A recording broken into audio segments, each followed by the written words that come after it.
Pernahkah kamu menyukai seseorang, tapi ternyata dia menyembunyikan identitasnya? Raisya, penjual sayur biasa, selama ini dibantu oleh Arman, pemuda sederhana yang selalu ada di pasar. Tapi suatu hari, ia tahu kebenaran. Arman sebenarnya adalah Gus Arman, pewaris pesantren besar. Pukul 7 pagi, pasar tradisional mulai ramai. Raisya berdiri di samping mobil pick-up tua yang penuh dengan sayuran segar. Ia membetulkan kerudungnya yang sedikit tersingkap karena angin pagi. Dengan suara lantang dan senyum ramah, ia menawarkan dagangannya kepada para pembeli yang lewat. Tidak jauh darinya, seorang pemuda berkaos oblong dan celana jeans usang duduk di warung kopi kecil, memesan teh panas. Matanya sekilas melirik ke arah Raisya, lalu kembali pada buku tebal yang dibacanya. Raisya sedang sibuk melayani seorang ibu-ibu saat ban belakang mobilnya tiba-tiba bocor. Suara letupan pelan membuatnya langsung mendekat. Ban sudah agak kempes, dan jika tidak segera diperbaiki, bisa rusak parah. Ah, ini pasti susah. Gumamnya sambil mencoba mengangkat bagian belakang mobil untuk melepas roda. Pemuda tadi, Arman, melihat dari kejauhan. Ia meletakkan buku dan tehnya, lalu berjalan mendekat tanpa banyak bicara. "Biarkan saya bantu," ujarnya datar. Raisya terkejut, tapi tidak menolak. Arman langsung bekerja cepat, membuka alat-alat dari kotak P3K mobil Raisya, mencari dongkrak, dan mulai mengganti ban. Tangannya terbiasa, seperti sudah sering melakukan hal itu. Setelah selesai, Arman menyeka keringatnya dengan lengan kaosnya. "Terima kasih banyak ya. Saya benar-benar tidak tahu harus ngapain tadi," kata Raisya. Masih terengah-engah karena cemas tadi. Arman hanya tersenyum tipis. "Sama-sama. Jangan lupa servis rutin mobilnya." Ia lalu pergi begitu saja, tanpa pamit lebih lanjut. Raisya memandangi punggungnya yang menjauh. Ia sempat ingin bertanya namanya, tapi urung karena Arman sudah menghilang di antara keramaian pasar. Hari itu menjadi awal dari pertemuan-pertemuan kecil mereka. Arman mulai sering muncul di sekitar lapak Raisya. Kadang membantunya menata barang, kadang membawa minuman dingin saat cuaca terik. Raisya awalnya merasa heran, tapi lama-lama mulai nyaman dengan kehadiran Arman. Suatu siang, hujan deras tiba-tiba turun. Pembeli lari berlindung, termasuk Raisya yang berusaha menyelamatkan dagangannya. Tapi tendanya goyah, hampir roboh. Arman langsung datang, memperkuat tiang tenda dengan tali tambahan, bahkan meminjamkan jaketnya agar Raisya tidak basah kuyup. "Aku nggak tahu harus bilang makasih gimana," kata Raisya setelah hujan reda. Arman tertawa kecil. "Cukup bilang kamu senang aku ada di sini." Raisya tersenyum. Untuk pertama kalinya, hatinya terasa hangat bukan karena cuaca, tapi karena kehadiran orang lain. Beberapa hari kemudian, seorang lelaki tua datang ke lapak Raisya. Ia membeli sayur, tapi matanya terus mengawasi Arman yang sedang membantu seorang pedagang ikan. Anak itu, anak durhaka. "Harusnya nggak usah pulang lagi ke pesantren," bisik lelaki itu pelan, tapi cukup keras sampai Raisya mendengar. Raisya terkejut. "Apa maksud Bapak?" Lelaki itu hanya menggeleng, lalu pergi begitu saja. Raisya melihat Arman yang tampak tak menyadari apapun. Hatinya mulai gelisah. Malam harinya, saat mereka duduk di pinggir pasar yang sudah sepi, Raisya mencoba bertanya, "Arman, kamu sebenarnya siapa?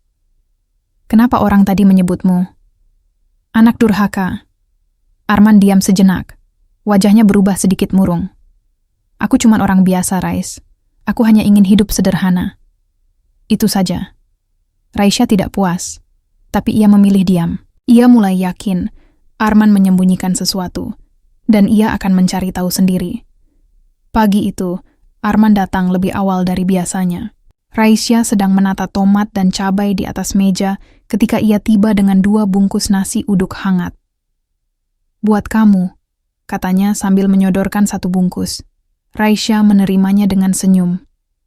"Kamu nggak perlu begini terus loh. Aku suka." "Kok? Lagian, kamu pasti belum sarapan juga," jawab Arman santai. Mereka duduk di depan lapak, memakan sarapan sederhana sambil melihat pedagang lain mulai membuka dagangan. Suara pasar yang riuh menjadi latar belakang percakapan ringan mereka. Arman bercerita tentang buku yang dibacanya kemarin, sebuah novel sejarah yang cukup tebal.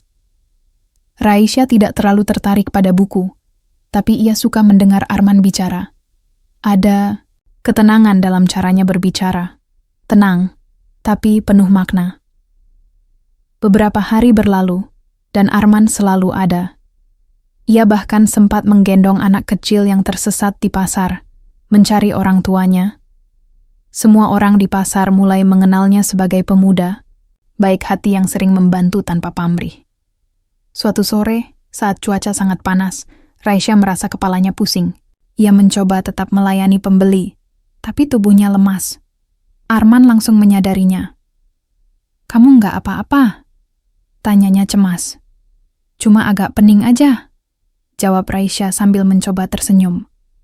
Tanpa banyak bicara, Arman pergi sebentar dan kembali, dengan minuman dingin serta obat dari apotek dekat pasar. Ia menyuruh Raisya duduk, lalu menemani hingga matahari mulai tenggelam. "Kamu ini, kayak enggak punya batas aja ya, selalu ada kalau aku butuh bantuan," kata Raisya setelah badannya terasa lebih baik. Arman hanya tersenyum. "Aku cuma enggak suka lihat orang susah. Apalagi kamu." Raisya menunduk, pipinya sedikit memerah. Ia mulai merasa ada sesuatu yang berbeda tiap kali bersama Arman. Tapi ia tak mau buru-buru menyimpulkan apa-apa. Saat pulang ke rumah sederhananya, Raisya masih memikirkan ucapan lelaki tua beberapa hari lalu. "Anak durhaka." Kata-kata itu terus terngiang. Ia tahu Arman menyembunyikan sesuatu. Tapi untuk saat ini, ia memutuskan menikmati kehadiran Arman saja. Beberapa hari kemudian, hujan deras turun lagi. Kali ini lebih keras dari sebelumnya. Raisya panik karena tenda lapaknya goyah. Arman langsung datang, seperti biasa. Ia memperkuat tiang tenda, lalu membantu Raisya menutup sayuran dengan plastik agar tidak basah. Saat hujan mulai reda, Arman berkata pelan, "Aku senang bisa bantu kamu." Raisya menatap matanya. "Aku juga senang kamu ada." Mereka berpandangan sejenak. Sebuah detik yang terasa lama, sampai akhirnya Raisya memalingkan wajahnya, malu sendiri. Arman tersenyum, lalu berkata, "Besok aku pasti datang lagi." Dan Raisya mulai merasa bahwa kedekatan mereka bukan hanya sekadar pertemanan biasa.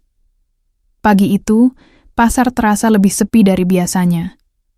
Udara gerah menyelimuti, membuat para pedagang enggan keluar dari tenda mereka. Raisya sedang mengatur kembali sayuran yang sempat basah karena hujan semalam, saat seseorang tiba-tiba berdiri di depan lapaknya. Lelaki tua yang pernah bicara kasar tentang Arman beberapa waktu lalu. Kali ini, ia tidak membeli apa-apa. Ia hanya menatap Raisya dengan tatapan tajam dan penuh arti. "Kamu masih saja dekat sama anak itu," katanya pelan tapi jelas. Raisya mengerutkan dahi. "Maksud Bapak?" Lelaki itu mendengus. "Anak itu bukan orang baik. Dia melawan ayahnya sendiri, kabur dari rumah, meninggalkan pesantren. Harusnya dia malu." Raisya terdiam, hatinya mulai panas. Apa urusan Bapak dengan dia? Dan kenapa Bapak selalu bicara buruk tentang dia? Lelaki itu tersenyum sinis. "Aku cuman gak suka lihat kamu dibohongi. Dia bukan siapa-siapa yang pantas kamu percaya." Setelah berkata begitu, lelaki itu pergi tanpa pamit. Raisya merasa dadanya sesak. Ia tidak tahu harus percaya atau tidak. Tapi satu hal yang pasti, Arman punya masa lalu yang belum ia ceritakan. Saat Arman datang seperti biasa, Raisya langsung bertanya, "Apa benar kamu kabur dari rumah dan tinggalkan pesantren?" Arman terkejut. Wajahnya langsung berubah. Ia menatap Raisya, lalu menghela napas panjang. "Siapa yang bilang itu ke kamu?" Tanyanya pelan. "Ada orang tadi. Dia bilang kamu durhaka." Arman diam cukup lama. Matanya memandang ke arah pasar yang ramai, seolah mencari jawaban yang tepat. Aku hanya ingin hidup bebas. Aku tidak bisa dipaksa untuk menjadi apa yang orang lain mau," ujarnya akhirnya. Raisya tidak puas. "Jadi kamu kabur?" Arman tidak menjawab langsung. Ia menunduk, lalu berkata, "Aku nggak akan membicarakan itu." "Maaf." Raisya merasa kesal.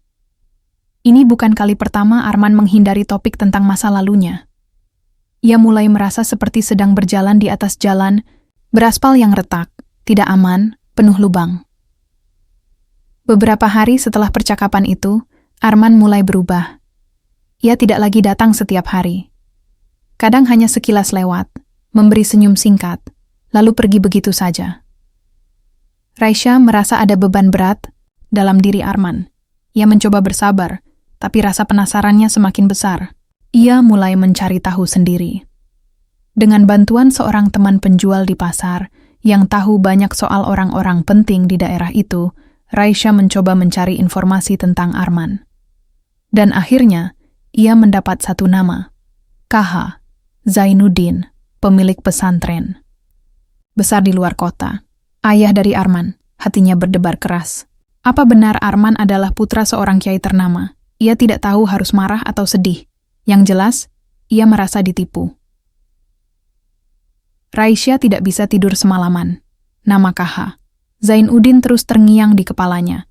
Ia mencari tahu lebih jauh, membuka ponselnya, mengetik nama itu di mesin pencari. Hasilnya membuat napasnya tertahan. Foto seorang kiai tua dengan jubah putih dan sorban muncul di layar. Di sampingnya, seorang pemuda berwajah familiar, Arman. Tapi bukan Arman yang ia kenal di pasar. Ini versi lain. Rapi, berjubah, duduk di panggung besar dengan banyak orang berseragam pesantren di belakangnya. Judul berita menyebutkan, Putra Tunggal KH, Zainuddin tolak jabatan wakil pengasuh pesantren Al-Hidayah.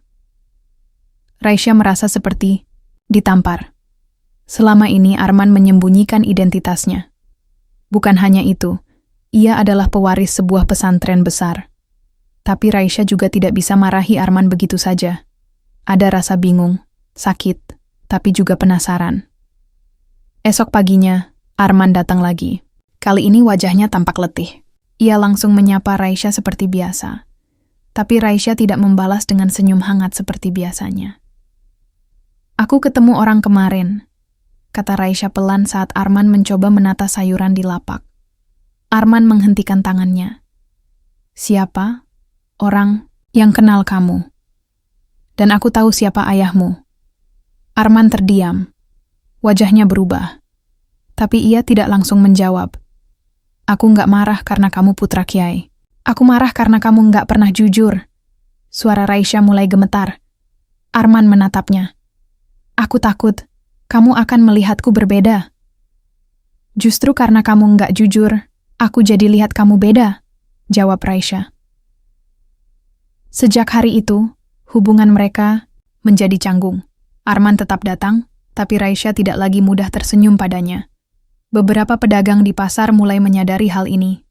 Tidak lama setelah itu, gosip mulai menyebar.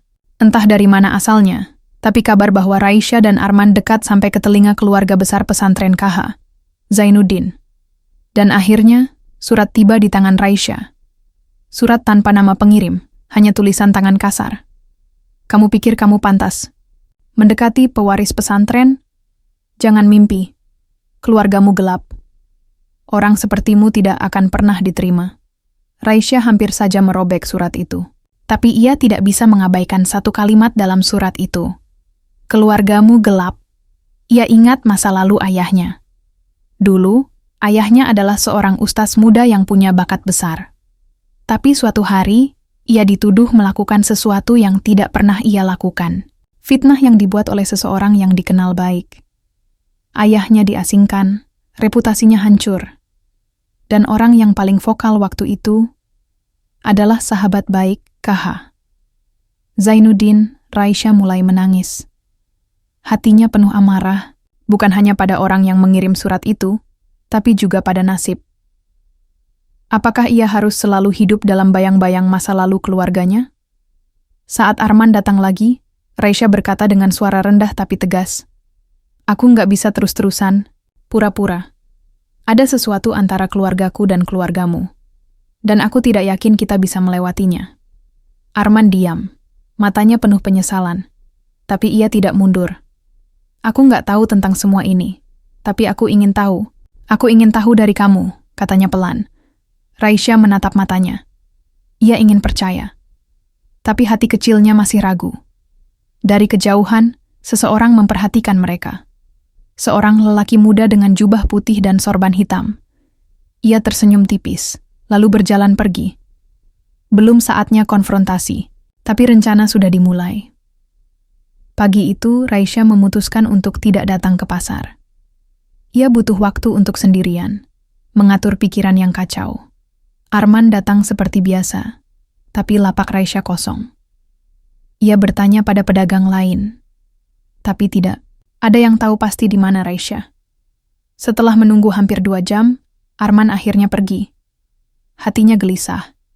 Ia tahu Raisya marah, tapi ia juga tahu ini bukan hanya soal dirinya. Ini tentang masa lalu yang belum selesai. Saat sore menjelang, Raisya menerima pesan singkat dari nomor yang tidak dikenal. Jika kamu benar-benar sayang sama dia, biarkan dia pergi. Keluargamu akan selalu menjadi aib bagi keluarga kami. Raisya gemetar membacanya. Ia ingin melupakan semua ini, tapi semakin ia mencoba, semakin jelas bahwa masa lalu keluarganya terhubung dengan dunia Arman. Dunia yang jauh lebih besar daripada hidup sederhananya di pasar. Keesokan paginya, ia memutuskan untuk datang ke pasar lagi. Ia ingin menghadapi semuanya. Saat sampai, ia langsung melihat Arman berdiri di depan lapaknya.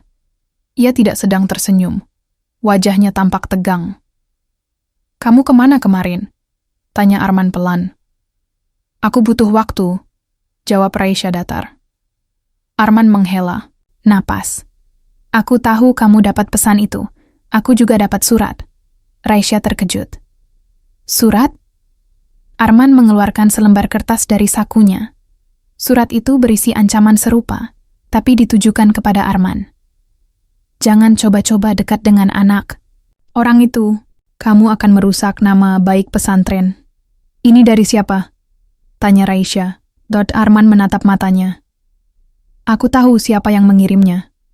Saudaraku sendiri. Faris." Raisya tidak mengenal nama itu, tapi mendengar nada suara Arman, ia tahu pria itu bukan orang baik. "Faris percaya aku harus menikahi putri salah satu kiai besar, bukan?" Arman menahan kata-katanya, "Bukan orang sepertimu." Raisya menunduk. Ia tahu ini bukan hanya soal mereka berdua. Ini adalah pertarungan antara tradisi dan hati. Beberapa hari berlalu. Tekanan dari dalam dan luar mulai terasa. Gosip di pasar semakin liar. Ada yang bilang Arman hanyalah lelaki manja yang main-main dengan perempuan biasa. Ada juga yang membela Raisya, mengatakan ia pantas bahagia. Tapi tekanan terbesar datang saat ayah Arman, KH Zainuddin, mengadakan pengajian besar. Di hadapan ratusan santri dan tamu undangan, sang kiai menyindir keras sikap putranya. Anak yang durhaka tidak akan pernah membawa barakah bagi pesantren. Ucapan itu menyebar cepat, bahkan sampai ke pasar. Raisya mendengarnya dari seorang pembeli yang bercerita sambil menunjuk ke arahnya. "Kamu tahu? Putra kiai itu disindir ayahnya sendiri karena pacaran sama penjual sayur." Raisya pura-pura cuek, tapi dadanya sesak.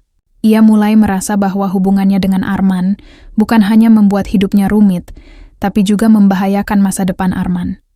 Saat pulang ke rumah malam itu, Raisya menemukan Arman menunggunya di depan pintu. "Aku tahu kamu dengar omongan ayahku," katanya pelan. Raisya tidak menjawab. "Ibu aku telepon tadi. Dia minta aku berhenti menemuimu," katanya. "Aku harus fokus pada pesantren." Raisya menatap Arman. Matanya berkaca-kaca. "Lalu kamu percaya sama mereka?" Arman diam sejenak, lalu berkata, "Aku hanya ingin kamu tahu. Aku nggak takut melawan dunia. Asal kamu tetap di sini." Raisya menarik napas panjang. Ia ingin percaya. Tapi ia juga tahu, semakin dalam ia masuk ke dunia Arman, semakin besar risiko yang harus ia hadapi. Dan ia belum siap untuk itu.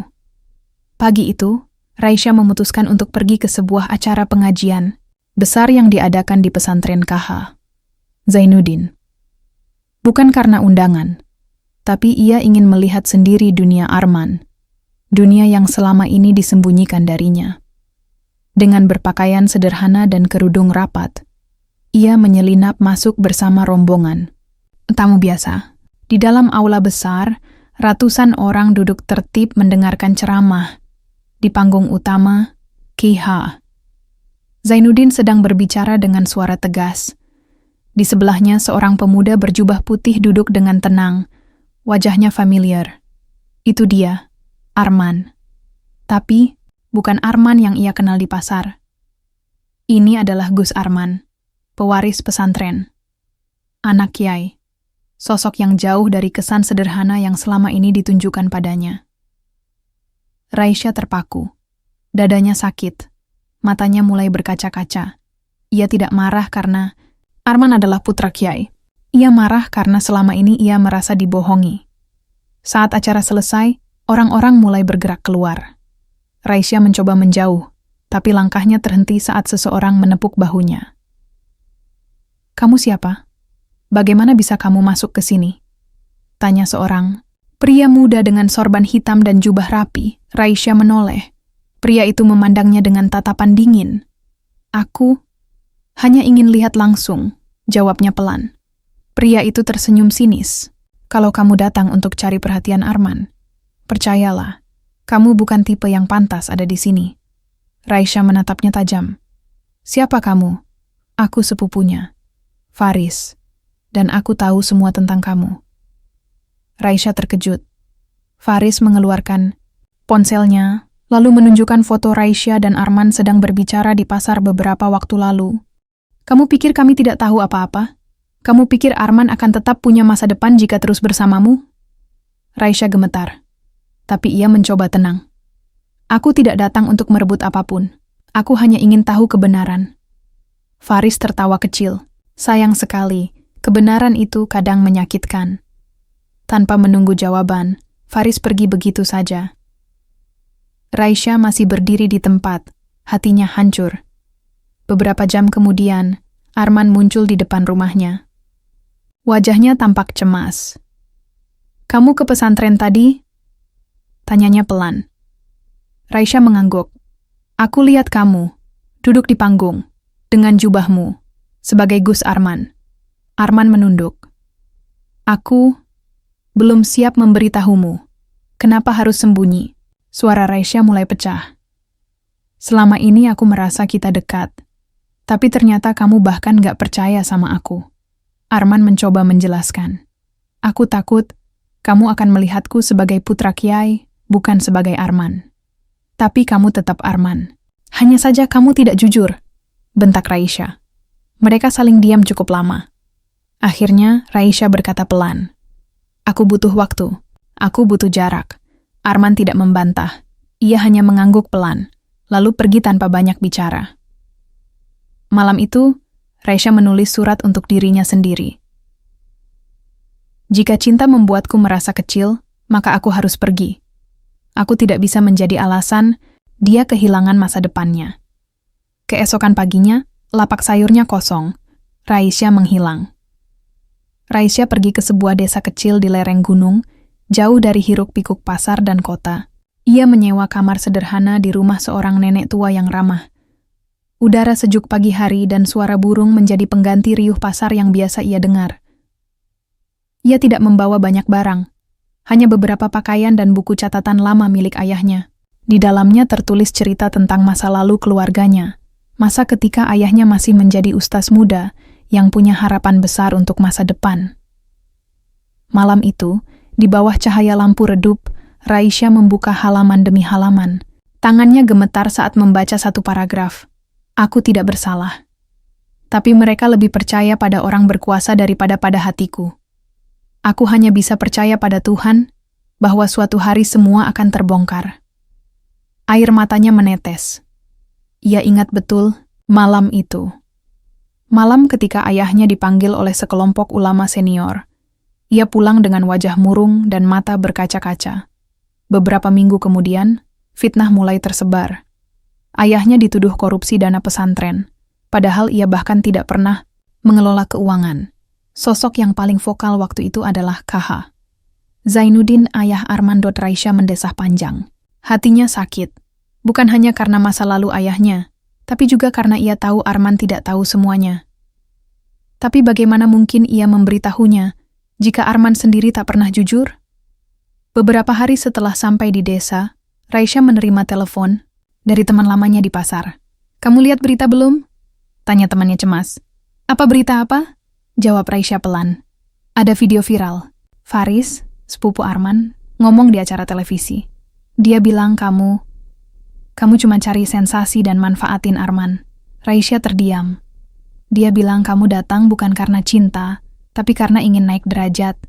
Bahkan dia sebut nama ayahmu. Dia bilang, ayahmu penipu." Dada Raisya seperti dihancurkan batu.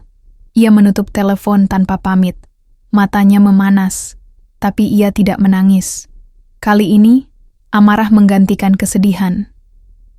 Esok paginya, ia pergi ke pasar desa, membeli sayuran segar, lalu menjualnya di tepi jalan kecil. Ia mencoba melupakan semua hal tentang Arman, tentang pesantren, tentang masa lalu yang terus menghantuinya. Tapi hidup tidak membiarkannya lari begitu saja. Suatu sore, saat cuaca sedang mendung, seseorang datang ke lapaknya. Lelaki tua dengan sorban putih dan jubah sederhana. "Assalamualaikum," sapanya sopan. Raisya menatapnya ragu. "Waalaikumsalam." Lelaki itu tersenyum. "Aku cari kamu dari kemarin. Aku teman lama ayahmu. Dulu, kami sama-sama belajar di pesantren." Jantung Raisya berdebar keras. "Siapa Anda?" "Namaku Ustadz Ridwan. Aku tahu siapa sebenarnya yang membuat fitnah itu.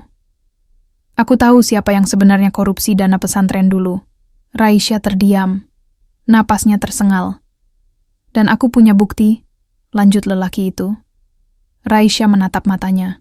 Untuk pertama kalinya dalam waktu lama, ia merasa ada cahaya kecil di ujung gelap ini. Mungkin ini saatnya semua terbongkar.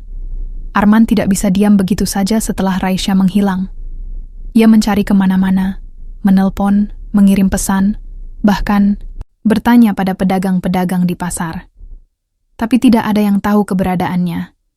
Ia pulang ke pesantren dengan hati hancur. Faris tersenyum puas melihatnya. "Kamu lihat, dia memang bukan tipe yang pantas ada di sini." Arman tidak menjawab. Ia hanya pergi ke kamarnya dan menutup pintu rapat-rapat. Beberapa hari berlalu tanpa kabar dari Raisya. Arman mulai putus asa. Sampai akhirnya ia menerima pesan singkat dari nomor tak dikenal. "Jika kamu benar-benar ingin tahu kebenaran, cari Ustadz Ridwan di desa lereng gunung." Arman tidak ragu. Ia langsung naik motor dan menuju desa itu. Setelah beberapa jam berkendara, ia sampai di sebuah rumah tua di pinggir ladang. Di dalamnya, seorang lelaki tua sedang membaca kitab. Di depannya duduk seorang perempuan, Raisya. Mereka terkejut saat melihat Arman muncul. "Apa kamu yang kirim pesan itu?" tanya Arman langsung. Ustadz Ridwan mengangguk pelan. "Aku hanya ingin kamu tahu kebenaran." Raisya bangkit. "Apa yang kamu lakukan di sini?" "Aku mencarimu," jawab Arman. "Aku tidak bisa hidup seperti ini. Aku butuh kamu." Raisya menunduk.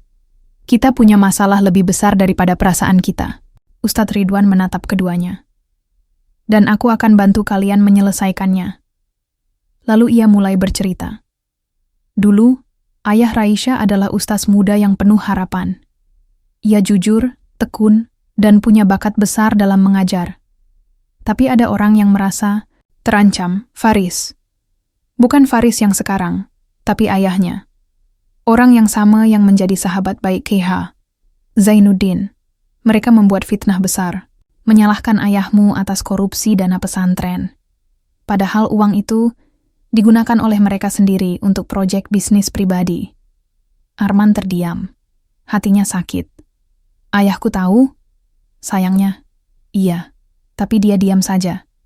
Karena takut reputasi pesantren rusak jika kasus itu dibongkar. Raisya mengepal tangannya.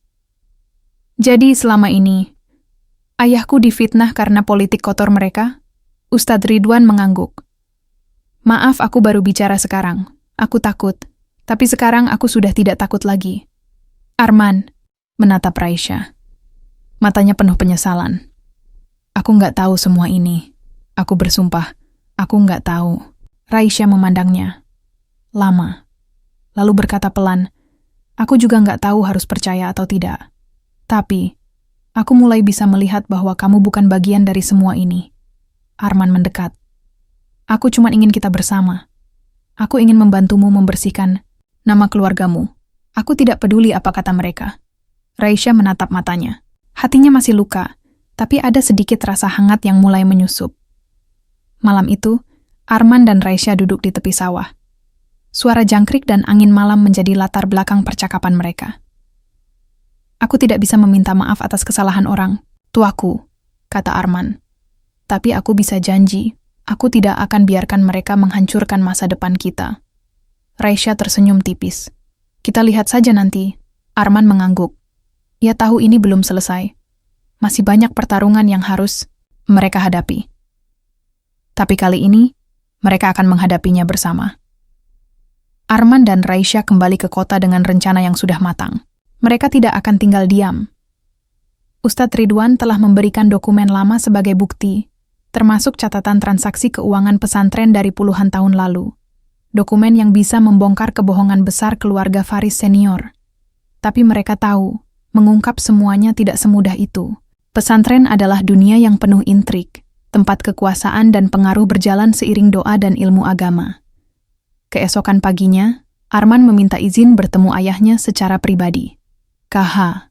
Zainuddin menerima, tapi dengan tatapan dingin.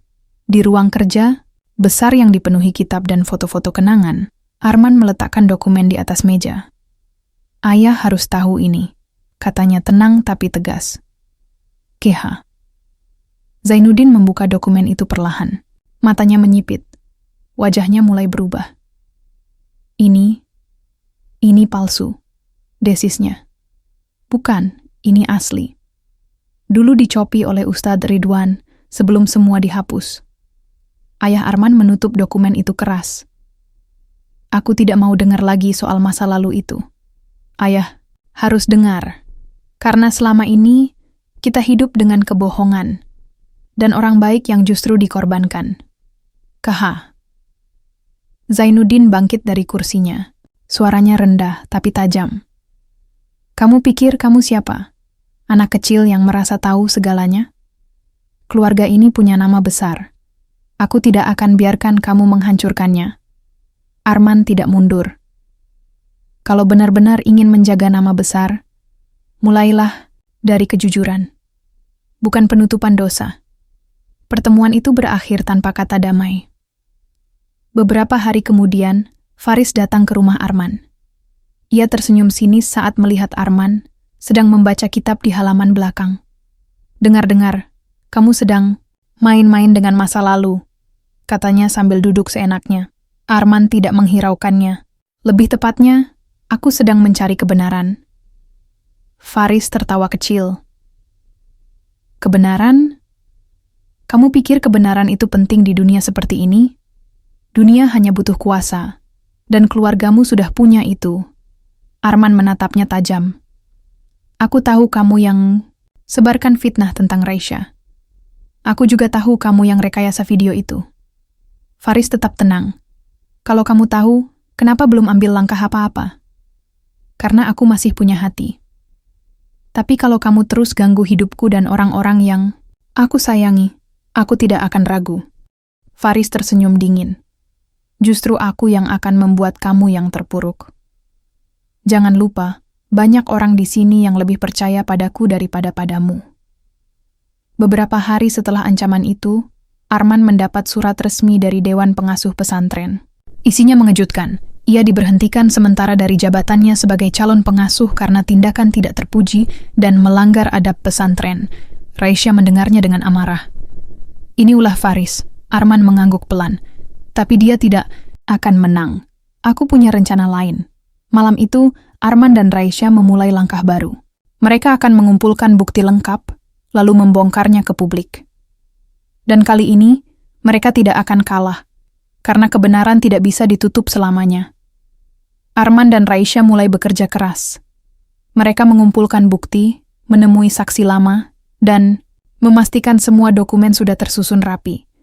Ustadz Ridwan membantu dari belakang, memberikan keterangan tertulis yang bisa menjadi dasar kuat untuk melawan Faris dan kelompoknya. Tapi mereka tahu, jika ingin menang, mereka tidak bisa hanya bermain di dunia luar. Mereka harus masuk ke dalam pesantren, menghadapi dewan pengasuh secara langsung. Sidang internal pesantren diadakan beberapa hari kemudian. Semua tokoh penting hadir. Kiai senior, ustaz besar, santri terpilih, dan perwakilan keluarga besar pesantren. Arman datang dengan percaya diri. Di sebelahnya Raisya berdiri tegak meski jantungnya berdebar keras. Faris juga ada di sana. Ia duduk di deretan depan, tampak tenang dan yakin. Pertemuan dimulai. Faris lebih dulu bicara.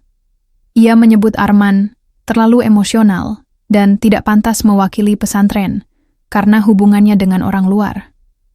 Ia bahkan menunjukkan potongan video lama yang diedit sedemikian rupa agar terlihat seperti Arman meninggalkan pesantren tanpa alasan. Ini adalah contoh bagaimana Gus Arman gagal menjaga adab, ujarnya dingin. Arman diam saja. Ia tidak membalas. Tapi ia menyerahkan satu paket dokumen kepada ketua sidang. Silakan baca ini.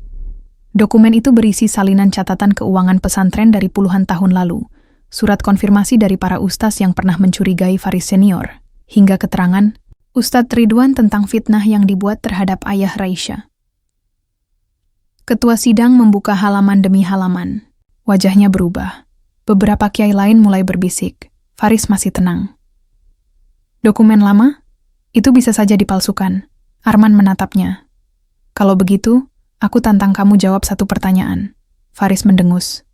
Apalagi? Siapa nama pria yang menerima transfer dana dari rekening pesantren 2 bulan setelah fitnah terhadap Ustaz Raisya dimulai? Faris diam, matanya berkedip cepat. Ia tahu jawabannya, tapi ia tidak akan mengatakannya. Arman melanjutkan, suaranya tegas. Nama itu adalah Faris senior. Ayahmu sendiri, dan dia menerima uang itu sebagai ganti rugi atas pencemaran nama baik yang mereka buat sendiri. Ruang sidang menjadi riuh. Kiai-kiai senior mulai berdiskusi panas. Ketua sidang mengetuk meja. Aku minta semuanya tenang, katanya. Lalu ia menatap Faris. Apakah kamu punya penjelasan? Faris tetap diam. Akhirnya ia bangkit.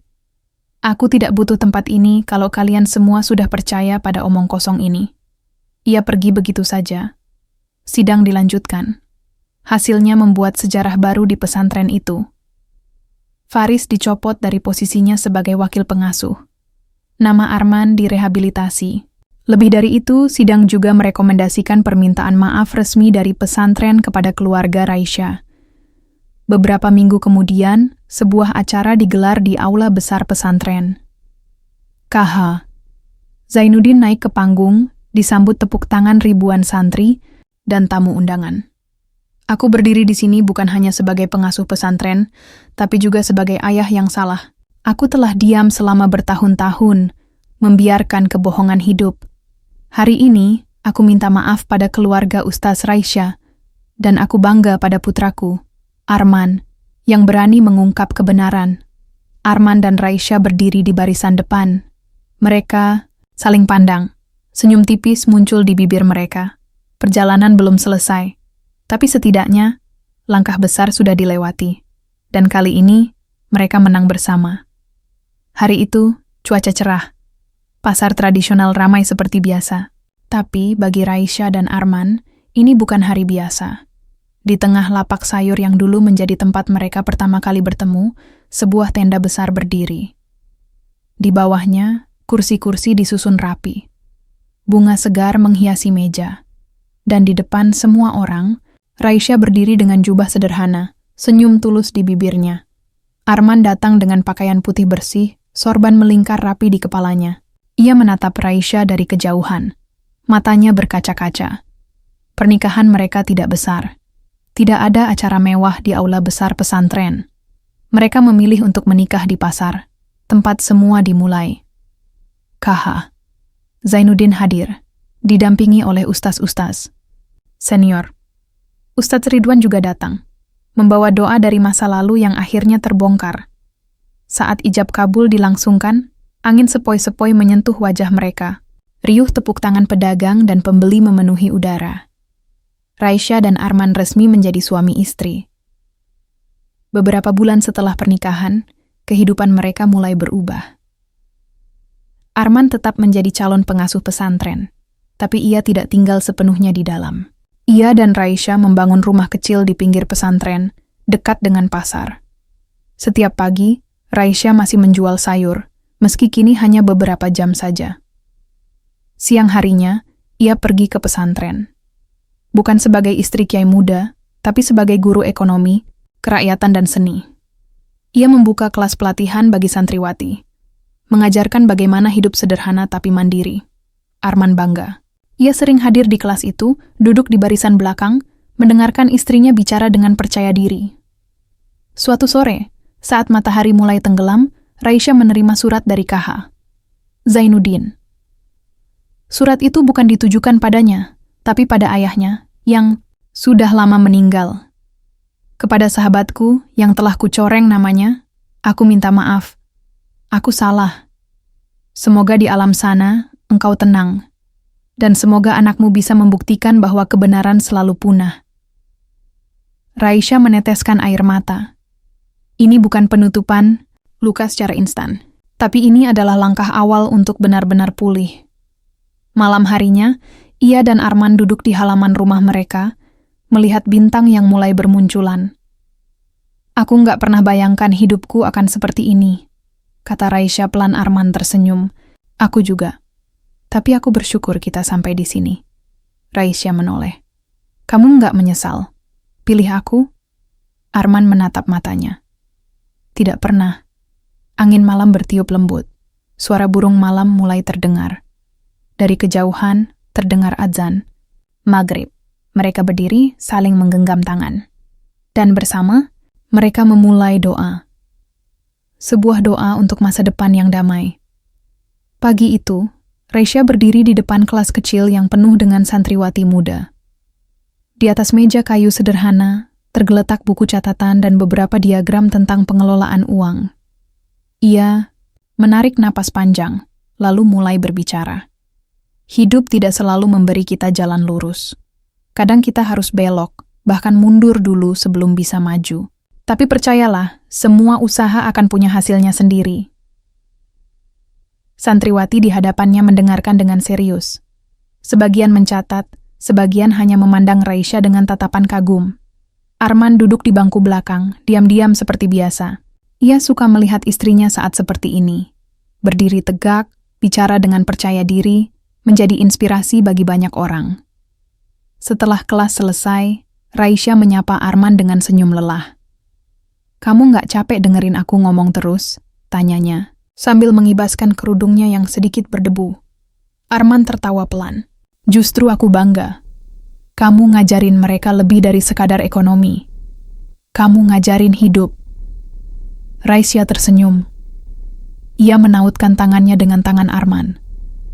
Mereka keluar dari ruang kelas, menuju halaman belakang pesantren yang teduh. Burung-burung berkicau riang. Udara pagi masih segar.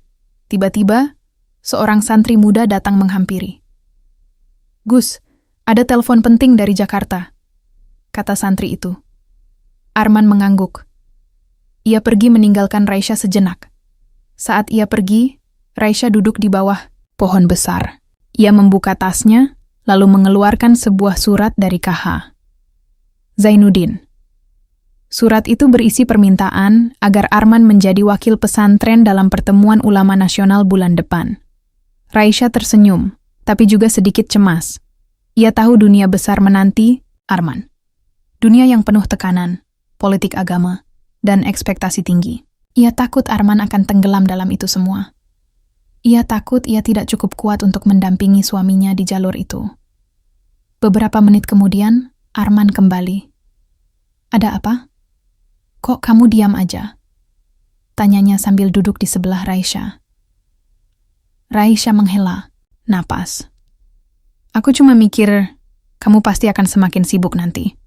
Aku takut nggak bisa selalu ada di sampingmu. Arman menatapnya. Kamu selalu ada di sampingku. Bahkan kalau kita jauh, kamu tetap di hatiku. Raisya tersenyum kecil. Kamu selalu bisa bicara manis ya?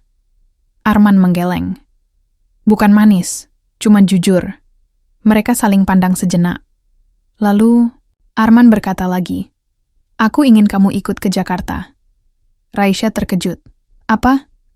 Iya, aku butuh kamu di sana. Bukan cuma sebagai istri, tapi sebagai partner. Aku nggak mau jadi pemimpin tanpa kamu di sampingku.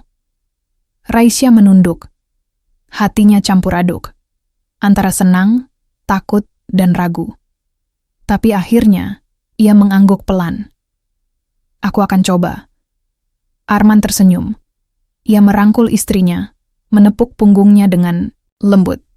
Langkah besar sudah menanti mereka. Dan kali ini, mereka siap menghadapinya bersama. Jakarta terasa jauh berbeda dari desa kecil tempat Raisya tumbuh besar. Suara klakson, gedung tinggi, dan riuh orang-orang membuatnya sedikit gugup. Tapi Arman selalu ada di sampingnya, memberi rasa aman. Mereka datang untuk menghadiri pertemuan ulama nasional, pertemuan besar yang dihadiri kiai-kiai ternama dari seluruh Indonesia. Arman diundang sebagai wakil pesantren, dan Raisya akhirnya memutuskan untuk menemaninya. Saat mereka masuk ke aula besar sebuah hotel mewah, banyak mata langsung tertuju pada mereka. Bukan hanya karena Arman, tapi juga karena Raisya. Banyak yang sudah mendengar cerita tentang penjual sayur yang menikahi putra kiai.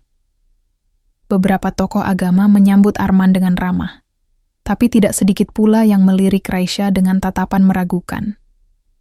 Di tengah acara, sesi diskusi dimulai. Topik utamanya adalah masa depan pendidikan pesantren dan peran generasi muda dalam membangun masyarakat yang lebih adil.